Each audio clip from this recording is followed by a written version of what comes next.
Orange Man bad before he was orange. This is an article from GQ talking about the new Wonder Woman 1984 movie. Wonder Woman 1984's villain is based on Donald Trump, and who cares? Well, it certainly looks like a young Donald Trump. He could easily play him from the 1980s. Wonder Woman's 1984 is the latest average superhero film to hide behind a facile political statement. It's all an attempt to preempt critical reaction to an otherwise boring movie. Wonder Woman 1984 is actually 2 hours and 35 minutes. They spent $200 million making this movie. 2 hours and 35 minutes. That is a long movie. Hopefully it's fantastic, but the reviews are not saying so. Well, let's see what this one says. And by the way, if you want to support my channel, subscribe to the channel, click the bell for notifications. Let's get into the article. Shining through in its quietly revolutionary imagery, a Christmas gift equal parts thrilling, comedic, romantic, and action-packed, joyous, wacky, and deeply enjoyable. Wow, this reviewer really likes it. Needless to say, the initial reaction to Patty Jenkins' Wonder Woman 1984 has been slightly gushing. The International Moviegoers Press declared weeks before the film was released, was a groundbreaking film with heart and spunk and an urgent message to convey. It left even the most grizzled critics weeping openly, apparently, their colleagues unable to even offer a comforting pat on the shoulder in the darkened, socially distant cinema. It was the film that would save 2020, and it left the author wondering, did we watch the same film? Wonder Woman 1984 is fine, but it's also full of platitudes, largely humorless. The quote, wow, weren't the 1980s quirky premise wears thin pretty quickly, and at least 40 minutes too long. Even by the standards of more niche outlets, the ones who write exclusively about comics and DC Extended Universe, to whom the appearance of the evil cat lady who fights Wonder Woman at the film's climax might actually make sense. The praise for the film was unjustified. Simply put, there had to be another reason why everyone was going so mad for the film. That's the way people in the UK say crazy. And why a story about a woman in a corset who has a magic whip could be ever hailed as important. Yeah, here's her tying up her Donald Trump character in the White House, no less. Tie him up. Teach him a lesson. Bad. Orange, bad. Oh my. Like everything in the media nowadays, Donald Trump was behind it unwittingly. Pedro Pascal's antagonist, the pornishly named Maximum Lord. Why would you call him Lord? There you go. Obsession. It's a cardboard cutout of Trump, a 1980s shyster who literally cons his way to becoming president by promising things he can't deliver, all while wearing an oversized double-breasted suit.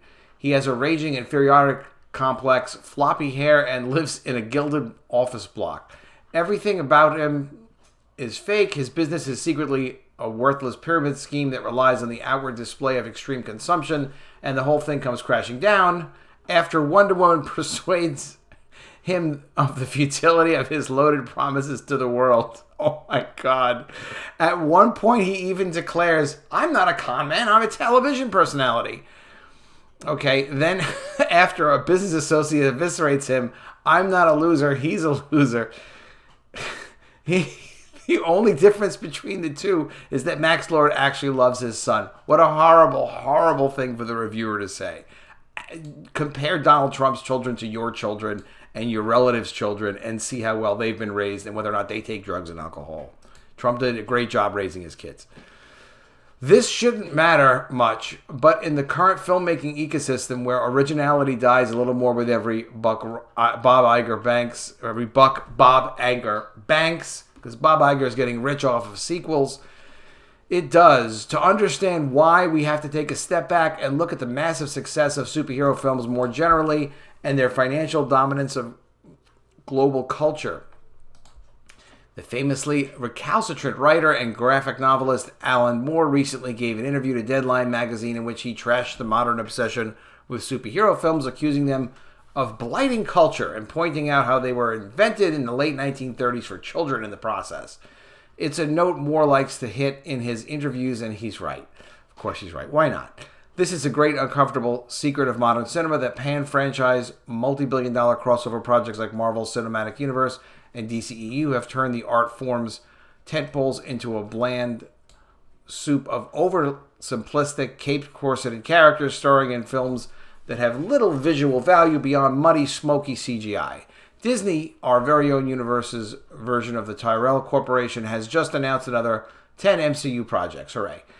But helpfully for major studio, well, don't worry, because now Disney is incorporating more and more social themes in all their content. You know, this silliness of creating a character called Max Lord to try to get Trump in some way is how stupid. This is what you get when you have your social commentary mixed into stories. So it's not something to complain about it for the author. But helpfully for major studios, there's an easy way to gloss over the embarrassing truth that most comic book content is, well, originally, who cares if it's originally kiddie stuff? We were all originally kids, by the way. We might tell the author that, yes, it's fine to have an idea as a kid and turn it into something in the future.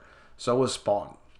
Which brings us back to Trump. Wonder Woman 1984 makes a choice of a Trumpian villain in a deliberate tactic that has often been used repeatedly by major studios over the last few years, namely by presenting themselves as indicators of political values. Blockbusters can avoid being judged on their actual creative merits, gaslighting otherwise right-minded critics into delivering a positive verdict on an average film because they agree with said film's politics. Case in point, most of the conversation about Todd Phillips' Joker last year was not centered on the film itself, beyond Joaquin Phoenix's admittedly brilliant performance, but about whether each specific reviewer believed it was an endorsement of violence or, oh my God, lionization of the alt-right.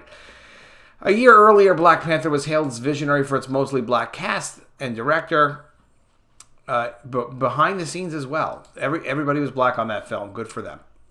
I mean, just make a good movie. Who cares what people look like? A totally valid praise, absolutely, but in the rush to celebrate the film as a milestone, did anyone remember to mention that the awful CGI fight between the two men dressed as cats that made up its climax? Nothing wrong with men dressed as cats if you're into that. By making her villain and ersatz Trump, Jenkins has managed to turn Wonder Woman 1984 into a very, very simple anti-Trump parable. Given most media outlets are... See, it's not female empowerment when it's about just like making a political statement, which is what Wonder Woman's all really about. Given most major media... I know someone... Professor Geek has a YouTube channel. You ought to go check him out. He is definitely not going to like this movie. Given most major media outlets are clustered on the politically deep blue American coast, it doesn't take a genius to work out what their takes are going to be. Educated critics can trick themselves into thinking they are smarter than the average moviegoer too, because they were the ones who noticed it was really about Trump rather than a magic Amazon warrior who drives an invisible plane. It's a simple formula. Everyone will declare po-faced that there couldn't be a more 2020 film than this one. We will all rush to see it and possibly debate the film's foes' grouped pseudo-politics on Twitter until we forget about it and wait till the next one plugged into our brains.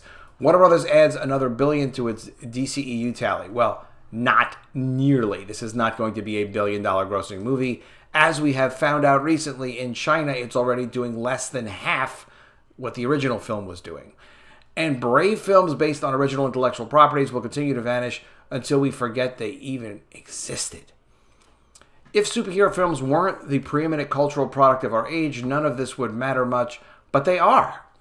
And they are guilty of flattening their characters and stories in an attempt to appeal to as many consumers as possible until any of the difficult contradictions you might find in real humans are removed.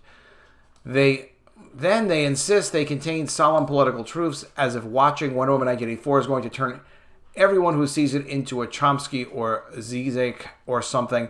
The fact is, we do a lot better than pretending these films are anything more than a bit of sugary fun. After all, in real life, we don't have people like Wonder Woman to save us from people like Trump. Only children would ever believe that. Yes, that's right. We have to save ourselves in this world.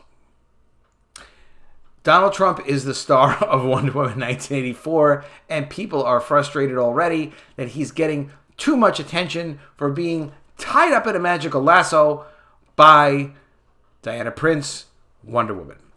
I don't know. Check out the movie. See what you think of it.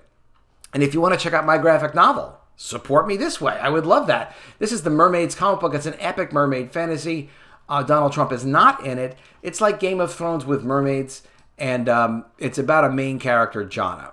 She thought she had nothing left to live for until she discovered a new purpose, revenge. It's 48 pages, it's full color, it's a whole world of mermaid characters. It is similar to Game of Thrones in that it's got all of the royalty queens fighting with each other. It's a huge, huge world, 30-plus characters. There's a making-of book here that's 100 pages. It's got the full script and all the layouts with tons and tons of additional designs. It's really this massive, self-contained fantasy world. I spent years working on this, and I'm thrilled to be finally releasing it. So check it out at epicmermaids.com. All right, I'll see you again soon with another video, and if I don't see you, I will miss you.